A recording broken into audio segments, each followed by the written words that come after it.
Quand j'ai lancé mon business en tant qu'hypersensible, j'ai cru que ma sensibilité, ça allait être un problème, un handicap. Un handicap, pourquoi? Parce que je me sentais différente des autres. Je me disais, il va falloir que je gère déjà tout mon émotionnel, je m'enthousiasme facilement. Et puis je redescends, je pensais à la confiance, je me dis, est-ce que je vais aller jusqu'au bout? Je m'éparpille et je finis pas grand-chose. Est-ce qu'avec tout ça, je peux monter un business, tu vois?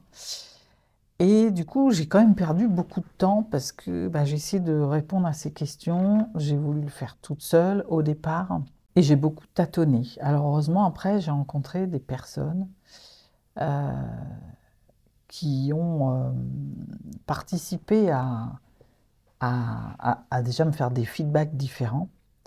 Et puis après, je me suis fait aussi accompagner pour clarifier ça, accélérer, perdre moins de temps et faire de ce que je pensais en fait être un handicap, finalement comprendre que c'était une chance, voire une puissance. Donc j'ai envie de te partager ça parce que si tu es hypersensible comme moi, tu vas passer par les mêmes phases. On a beau se dire je suis plus fort, moi j'ai découvert même des choses où je croyais que je n'étais pas concernée en fait. Et puis quand j'ai commencé à vouloir parfois focuser sur des trucs, je me suis rendu compte que des fois j'avais perdu du temps. Là, j'ai fait une offre d'accompagnement justement pour les hypersensibles et je suis revenue sur des choses et je me suis dit, ah bah oui, mais là, ça m'a pris 2 ans pour ça. Et que si j'avais eu quelqu'un pour faire ça, et pour m'aider, j'aurais mis moins de temps.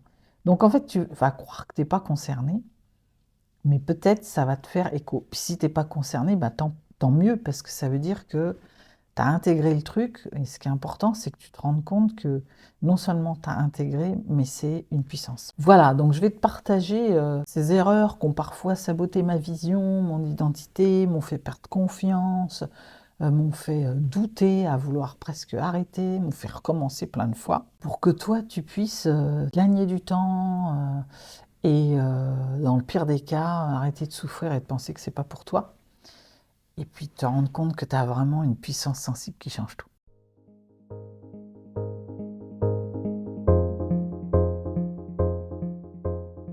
Première erreur, c'est la vision, tu vois.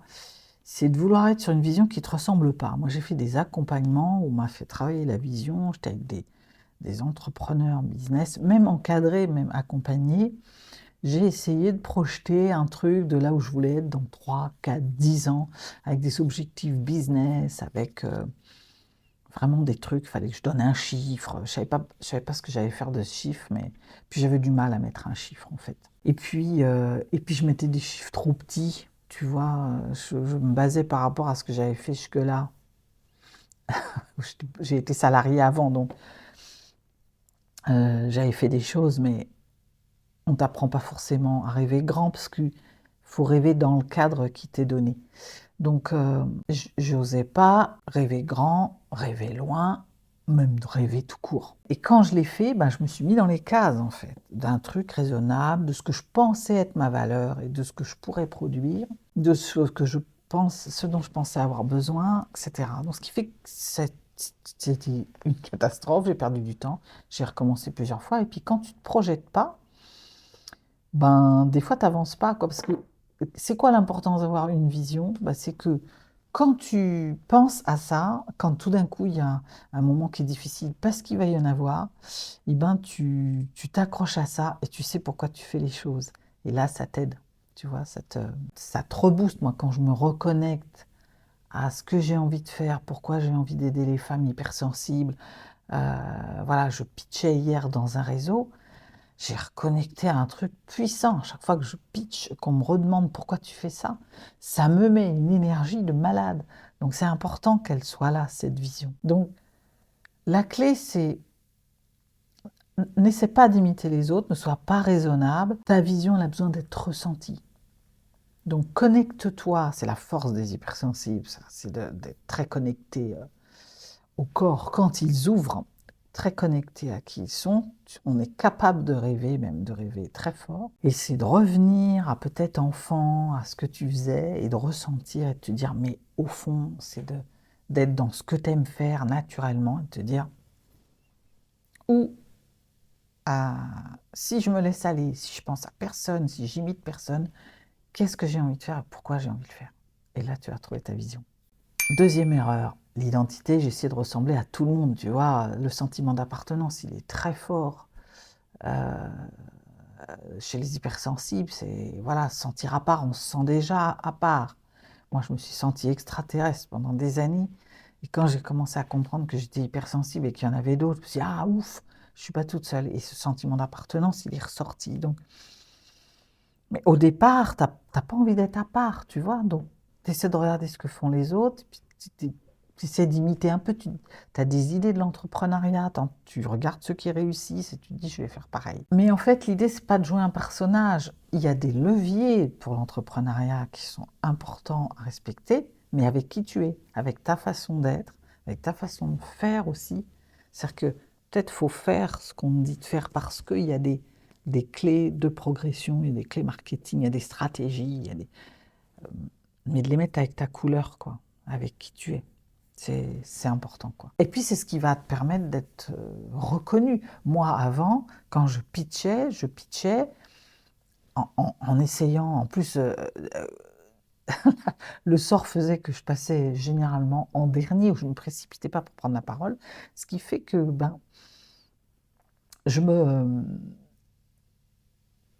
j'écoutais les autres, puis j'essayais de pitcher un peu comme eux. Il y a des trucs dont je parlais pas. Là, j'accompagne les hypersensibles. Je fais aussi, je lance ma marque comme je suis, donc je parle aussi de la communication authentique. Il y a des fois, je parlais même plus des hypersensibles. Je parlais de comme je suis, parce que c'était plus vendable d'après moi. Et en fait, là, depuis quelque temps où je pitch vraiment sur ce que je fais, et en disant même que je suis hypersensible, ça me permet d'être reconnu, différencié, différenciable et attractif, parce qu'il y a des personnes qui se reconnaissent dans ce que je dis et qui viennent et qui m'auraient jamais contacté avant. Ton identité sensible, c'est ton vrai branding, en fait, c'est ton personal branding. Donc utilise-le, arrête de t'adapter et puis commence à t'habiter toi, commence à, à à reconnaître qui t'es et à le partager. Troisième erreur, la confiance. Alors ça, ce besoin de validation extérieure systématique avant de lancer quelque chose, j'ai perdu un temps fou avec ça, parce que, bon, j'ai 15 000 idées à la minute, donc déjà il y a tout l'éparpillement des idées, puis quand je commençais à en monter une, je la partageais, puis il fallait que j'ai la validation, mais il suffisait qu'il y ait une personne qui doute un peu, qui dise ah bon, t'es sûr et tout, ou tu n'y crois pas, et je laissais tomber. Or, les personnes, elles ne sont pas à ta place. Moi, j'ai entendu ça enfant plusieurs fois, les conseillers ne sont pas les payeurs. Euh, et j'ai un coach business qui dit, quand quelqu'un me dit quelque chose comme ça, regarde, est-ce qu'il l'a fait, lui? Est-ce qu'il sait? Regarde les gens qui ont fait ce que tu fais et qui ont réussi, tu vois. À la limite, cela, tu peux t'inspirer. Tu peux les écouter un peu, parce que quand même, ils ont des choses à t'apporter. Mais la confiance, elle vient de toi, en fait. Si tu es aligné avec qui tu es vraiment, si c'est vraiment ce que tu dois faire, fais-le. Puis je vais te dire, en fait, qui va valider? Toi, déjà, comment tu vas te sentir quand tu vas lancer ce que tu as envie de lancer? Et ensuite, tes clients pour voir si ça répond, si ça répond pas. Et si ça répond pas tout à fait, c'est pas forcément que tu es à côté. C'est peut-être que c'est pas exactement ça, qu'il faut affiner. Peut-être que tu l'as pas bien présenté. Tu vois? Donc, va jusqu'au bout, quoi. La confiance, elle vient de toi et elle vient dans l'action. Voilà, donc termine ce que tu fais, puis vas-y. Et dans l'expérience, tu vas pouvoir valider les émotions. Alors c'est pareil, moi j'ai fait des séminaires, des immersions, et où je passais mon temps à essayer de ressembler aux autres et à me taire. Et en fait, ça me retardait, ça m'empêchait d'avancer. Tu vois, moi j'ai souvent entendu, pour être pro, faut être stable. Or, un hypersensible, il y a des amplitudes émotionnelles parfois. Mais en fait, moi je les ai écoutés. Je me souviens d'une immersion où au début j'étais beaucoup avec les gens, puis après j'ai eu besoin de m'isoler, je me suis isolée. J'étais pas bien en émotionnel, j'ai laissé paraître. La coach m'a dit, je te perds là, t'es plus là. J'ai dit oui, exact. Et ça me permet de m'écouter, tu vois. En fait, ça m'indique comment avancer. Est-ce que j'y suis toujours? Est-ce que c'est juste? Est-ce que voilà, ça c'est une première truc. Et puis même par rapport au groupe, ça permet aux autres de te, ça clarifie par rapport aux autres, quoi, et de prendre position et de voir mieux quitter. Et il vaut mieux plaire ou déplaire en étant toi-même que plaire en étant quelqu'un d'autre. Tu vois? Parce que moi, je me dis au moins si je plais pas, je sais pourquoi, mais c'est moi, donc bon bah, il y en a d'autres à qui je vais plaire, tu vois? Donc je dis ça parce que c'est souvent une histoire aussi de regard des autres. Tu te dis que tu peux pas exprimer parce que les autres vont pas comprendre. Mais tes émotions, c'est ta boussole, donc respecte-les. L'unicité, j'en parle beaucoup dans mon programme, c'est vraiment, ça va rejoindre un peu ce que j'ai dit au début, c'est vraiment, moi j'ai longtemps pensé qu'être différente, ça allait pas me faciliter les choses, c'est clair parfois, mais que ça allait m'empêcher de réussir, tu vois, que ça allait m'éloigner des personnes, que j'allais être tout le temps à part toute seule et que j'allais pas réussir. Or, c'est ma différence qui va faire ma différenciation. Tu vois, dans ce monde, même en marketing, tout le monde cherche à être différent. Tu vois, bah, si tu es toi, si tu t'écoutes, tu vas, tu vas être différent. Personne ne se ressemble déjà, mais un hypersensible, il a peut-être des différences plus marquées, plus marquantes, plus impactantes. Ben, certes, hein. Et c'est comme ça que tu es, tu vois. Euh, Au début, j'avais un podcast qui s'appelait Ose ta différence, et c'est en faisant ce podcast que j'ai pris conscience que bah, c'était important que je reste moi. Les auditeurs me l'ont dit, et je me suis construite comme ça, mais j'ai perdu du temps parce que ça m'a duré. Ça fait 1 an à peu près que je suis sur l'hypersensibilité, mais ça fait 5 ans que j'ai lancé un business, donc je me suis beaucoup cherchée, et j'avais juste, mais comme je dis toujours, tout est dans le juste, à être moi en fait. Donc tu vois, et puis se lisser, essayer d'imiter, se fondre dans la masse, tu deviens invisible. Donc ta différence, c'est ta marque de fabrique, c'est ton aimant à client, tu vas attirer des gens pour qui tu es, alors montre qui tu es. C'est ton unicité en fait. L'argent chez les hypersensibles, j'ai fait une vidéo là-dessus. L'erreur que j'ai faite pendant longtemps, c'est de confondre le prix et la valeur personnelle, c'est-à-dire que pas arriver à comprendre qu'en fait, quand je baisse mes prix, c'est parce que j'ai une piètre valeur de ce que je fais, de ce que je renvoie aussi comme impact. Si je ne crois pas en moi, je vais mettre des prix bas en pensant que ça va mieux se vendre, et en fait, ça diminue la valeur de ce que j'apporte. Donc, c'est pas choisi, et du coup, ça fait comme une espèce de cercle vicieux parce que je crois que je ne vaux pas grand-chose en fait, parce que je ne suis pas choisie. Donc déjà, il faut mettre de la clarté là-dessus. Il y a toi, tes valeurs, ta valeur, la valeur de ce que tu fais. Et s'il y a un produit qui ne marche pas, ça ne diminue pas ta valeur, en fait. C'est juste un produit qui ne marche pas.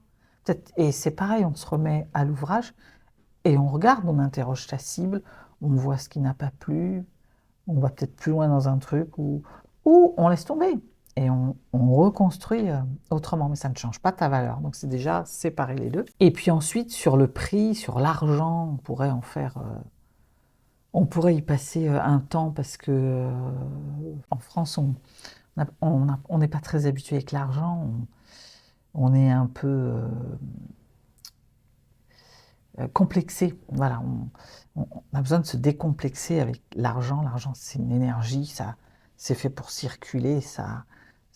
Voilà, on en a besoin, on s'en sert, mais ça ne représente pas tout. Mais c'est important quand même aussi. Et puis, l'argent, par rapport aux offres, par rapport à ce qu'on fait, c'est aussi à la hauteur de ce que tu apportes, du service que tu apportes. Qualité égale un certain niveau financier. Voilà, si c'est bradé, c'est que... ou alors tu lances quelque chose, c'est le début, et, euh, et donc tu peux adapter et puis faire des prix de lancement, mais il y a un moment, si tu fais une vraie transformation, ça a un prix. Et en plus, ça a l'effet controversé de dire que c'est louche, quoi. Moi, si je vais quelque part, on m'annonce une super transformation, que l'accompagnement va vraiment amener quelque chose, et que c'est bradé, et que ça, je cherche le loup, tu vois. Donc c'est vraiment de comprendre que quand tu brades ta puissance, quoi. Aujourd'hui, je sais les transformations que j'apporte avec des outils parfois uniques dans la façon dont je les utilise. Il y a un avant, un après, les gens transforment leur vie complètement. Ça a un prix. Ça, voilà. Donc, en tant qu'hypersensible, moi j'ai perdu beaucoup de temps parce que je me suis bradée pendant longtemps, voire j'ai pas gagné d'argent, je faisais à perte. Alors, ça a quelque part satisfait ma... Parce que du coup j'ai eu parfois... Alors, parfois j'ai eu du monde, parfois ça n'a même pas marché. Quand j'ai eu du monde, ça, je me suis dit, ah bah, bon, ça marche tout ça, mais je gagnais pas ma vie en fait. Et après, ça a même été contre-productif parce que effectivement, si c'est pas facturé comme il faut, les gens se méfient en fait. Donc c'est venu toucher après ma valeur. J'ai perdu un temps fou. Et même encore des fois, il y a des petits réflexes de me dire, bon, bah alors j'enlève ça.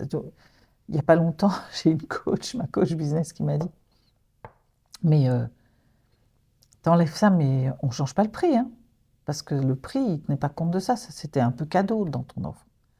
Et c'est venu tout de suite me recaler sur, effectivement, qu'est-ce que je facture? La transformation, la valeur de ce que j'apporte. Donc, ça c'est vraiment si je devais recommencer, tu vois, s'il n'y avait qu'un seul truc, je commencerais par travailler là-dessus. Voilà. Parce que quand tu es entrepreneur, ben, l'idée c'est d'être rentable aussi, tu vois, pour pouvoir pérenniser ton activité. Si tu veux accompagner, moi j'ai des grands projets, je veux accompagner du monde, tu as besoin de te valoriser et de valoriser tes services au juste prix en fait. Alors après l'offre, créer son offre, ça j'ai mis un temps fou. Et j'ai détricoté, et j'ai recommencé, et j'ai changé de cible. Et avant, j'accompagnais surtout, et accompagner surtout, c'est accompagner sur rien. Même si tu es doué dans plein de choses, je pense au coach, je pense à si tu as plein d'idées, que tu apportes des services, voilà, si tu es thérapeute, tout ça, si tu traites de toutes les problématiques, c'est possible, hein, parce que accompagner finalement, c'est toujours un peu les mêmes leviers, mais plus tu vas être spécifique, c'est un peu comme les généralistes et les spécialistes en médecine. Le généraliste est capable d'adresser, de voir ton état général et de regarder sur un certain nombre de domaines. Il est capable d'intervenir et justement d'avoir le global et les premiers pas, en fait, les premiers soins.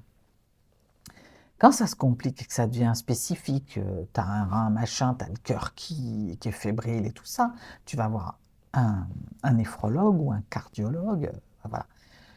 Là, c'est comment tu vas être spécifique. En plus, les personnes. Donc, c'est sur quoi tu as envie d'intervenir, où vraiment tu vas prendre plaisir à faire ça et où tu vas pouvoir te spécialiser.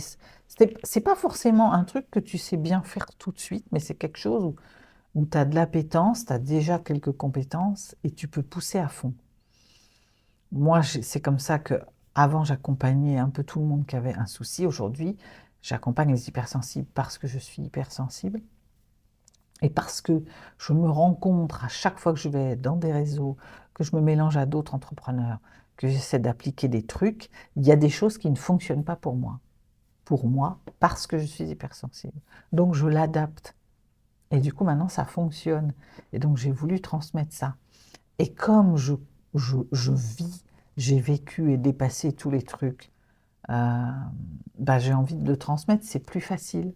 Mais ça ne m'empêche pas de continuer à me former là-dessus, comprendre mieux le cerveau d'un hypersensible, les comportements d'un hypersensible, et puis d'aller chercher des clés, voilà, travailler sur le corps, parce que je bosse beaucoup avec le corps.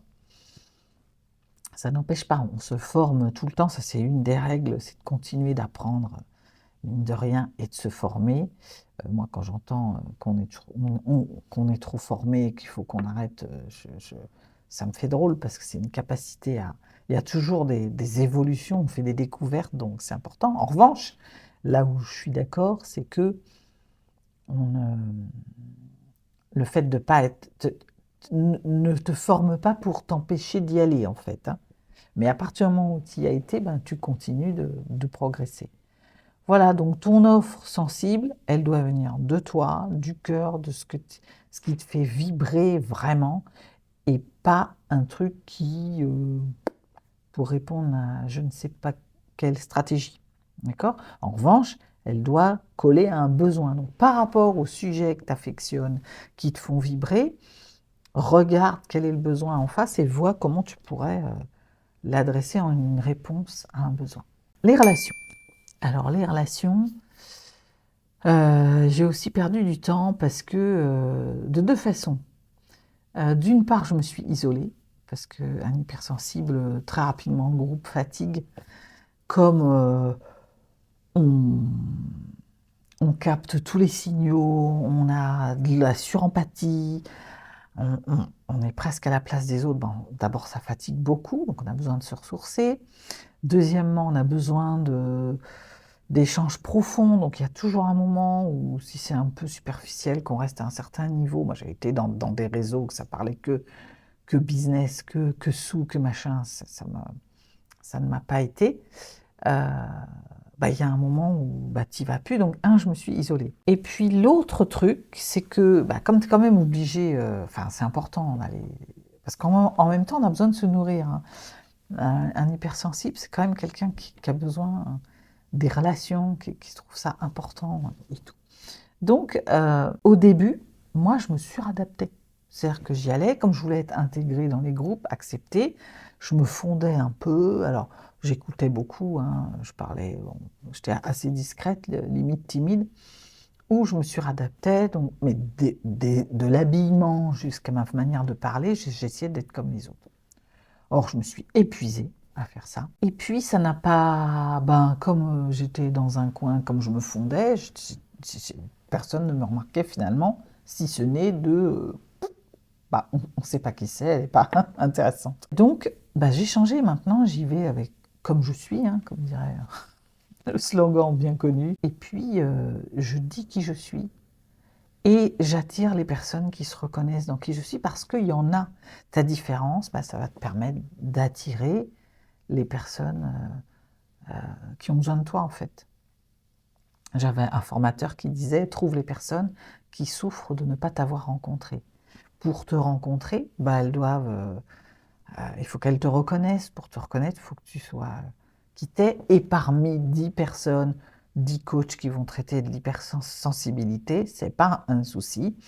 Moi, j'attirais les personnes qui vont être bien à travailler avec moi et pas le copain, parce que même si on est sur le même sujet, il aura une manière d'être, une manière de travailler différente. Et comment on va le savoir? Bah, en étant soi, en fait. Et la chose, le deuxième effet qui se coule, qui va être intéressant là-dedans, c'est que tu vas être toi, poser des limites, protéger la relation et te protéger toi. Donc tu vas pouvoir vraiment déployer toute ta puissance, en fait, d'hypersensible. En plus, c'est de faire du fait, tu vas capter les ambiances, tu vas voir avec qui tu peux interagir.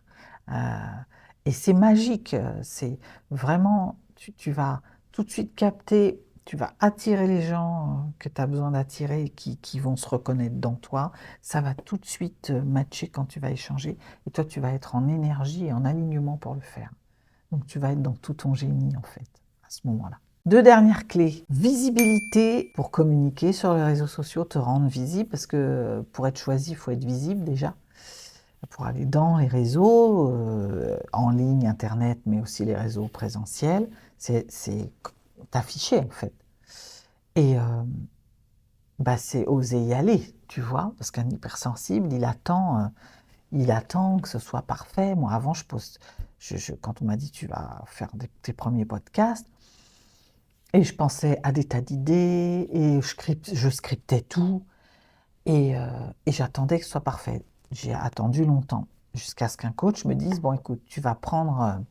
ça, c'est le meilleur conseil que j'ai eu, c'est tu prends ton portable, tu t'enregistres dans la cuisine en train de faire une recette, un quelque chose, tu t'enregistres et comme tu es. Donc j'étais comme j'étais, avec les fringues que j'avais. C'était pas parfait, mais je me suis entraînée, j'ai appris à m'écouter, à parler. Comme je cuisinais, bah, je pouvais pas scripter, donc je disais ce qui me venait. Et c'est comme ça que j'ai appris comme un muscle.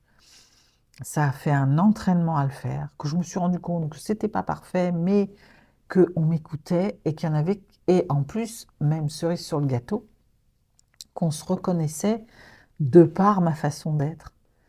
Et qu'en plus, ma manière de parler, pour certains, ben, leur fait du bien, est apaisante. On sent toute ma bienveillance, on sent des choses, voilà. Que si je les avais scriptées, si j'avais voulu être comme dans ces consignes d'efficacité, de vidéo, de parler vite, de machin, ben, j'aurais perdu la moitié des gens. J'en aurais intéressé peut-être d'autres, mais qui ne me correspondaient pas. Donc c'est vraiment, lance-toi le mieux que tu peux, soit sur ce que tu as à transmettre, fais-le du mieux possible au moment où, et tu verras. Les gens, ils n'en veulent pas à ta perfection, ils en veulent à ta présence, à qui tu es. Dernière chose, l'écologie et l'équilibre, c'est aussi quelque chose de très important. À quoi ça sert de faire tout ça? Ben, c'est de pouvoir gérer les moments où tu vas être très présente, les moments où tu as besoin de te ressourcer, pouvoir gérer tes priorités de travail. Moi, avant, je bossais de parfois 5 heures du matin jusqu'à minuit, 1 heure. J'étais fatiguée et je me perdais dans 15 000 tâches. Voilà, avec en plus la frustration de me dire j'ai pas tout fini, ça n'avance pas aussi vite que j'aimerais, et des fois ça marchait pas. Et j'ai appris à prioriser les tâches importantes par rapport à un objectif. C'est quoi l'indérogeable à faire dans une journée, à séquencer ça, donc morceler ça, bah, aujourd'hui avoir une visibilité sur une semaine par exemple, et découper par jour. Les tâches, les 3 tâches, 3 c'est déjà, c'est bien, c'est le chiffre qu'on annonce partout, c'est bien 3. Pour un hypersensible, c'est pas trop, et c'est les 3, si elles sont importantes, tu les redécoupes, mais c'est 3 choses que tu sais que tu vas pouvoir faire à la fin, tu vas te satisfaire d'avoir fait, de te célébrer de les avoir fait. Et puis le lendemain, tu fais les 3 autres, et du coup, tu fais le bilan à la fin de la semaine, tu as avancé. En plus, tu fais les tâches importantes qui vont ramener, c'est les 20% de tâches qui vont te ramener 80% d'efficacité par rapport à ce que tu voulais faire. Donc c'est hyper gratifiant et ça fait du bien, quoi. Et c'est aussi une histoire de récupérer du temps, du coup, de faire aussi des trucs qui sont hors boulot, que tu penses qu'ils vont te... Moi, je culpabilisais dès que je m'arrêtais pour me reposer, pour aller marcher, etc. Alors que c'est des temps où je récupère de l'énergie, je récupère des idées quand je vais marcher, mais c'est une source d'inspiration terrible, et que je récupère de l'efficacité parce que quand je reviens d'une période de pause, j'en fais 3 fois plus en une demi-heure que je n'aurais fait des fois en 3-4 heures. Parce que le cerveau il a besoin de se reposer entre 1 heure et demie, toutes les 1 heure et demie, 2 heures, selon qui tu es, enfin voilà, ça varie selon les personnes. Et puis parce qu'on a besoin de se nourrir et de s'abreuver d'autres choses. Et que d'aller échanger avec quelqu'un, d'aller faire un coup de marche, un coup de vélo, un coup de musique, moi je fais beaucoup de musique, tout de suite après ça va t'alimenter. Voilà. Moi je ne pensais pas faire cette vidéo aujourd'hui. Ce matin je me suis occupée d'autres choses qui étaient importantes parce que je reçois des amis ce soir. Je me suis occupée à trouver des idées de ce que j'allais cuisiner, ce que j'allais leur faire. Ça m'a nourrie.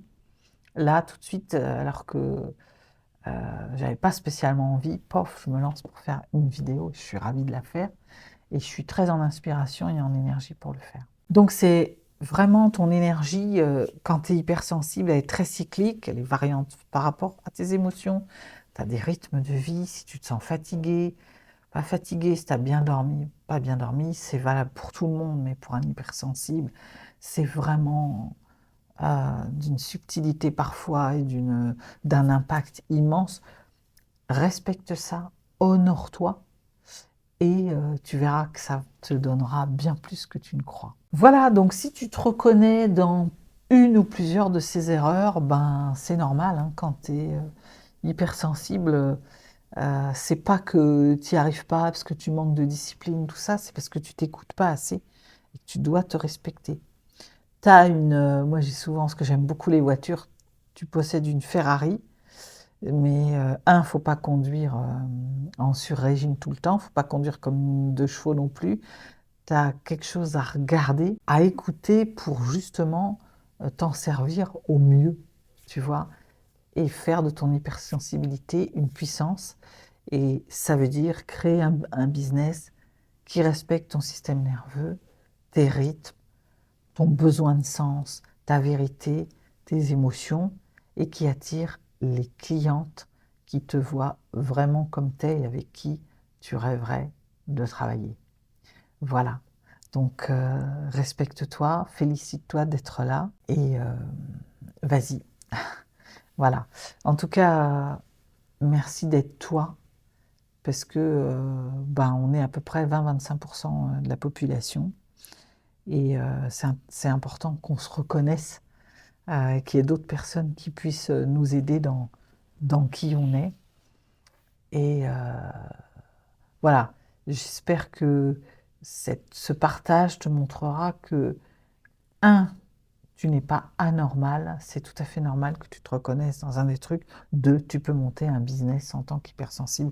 3, tu peux même en faire une puissance de malade.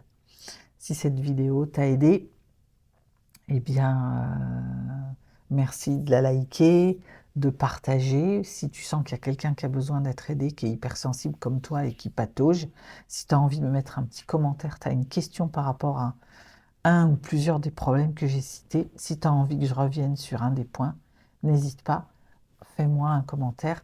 Je lis tout et je réponds à tout. Voilà, et en attendant les prochaines vidéos, je vous dis, portez-vous bien, à très vite.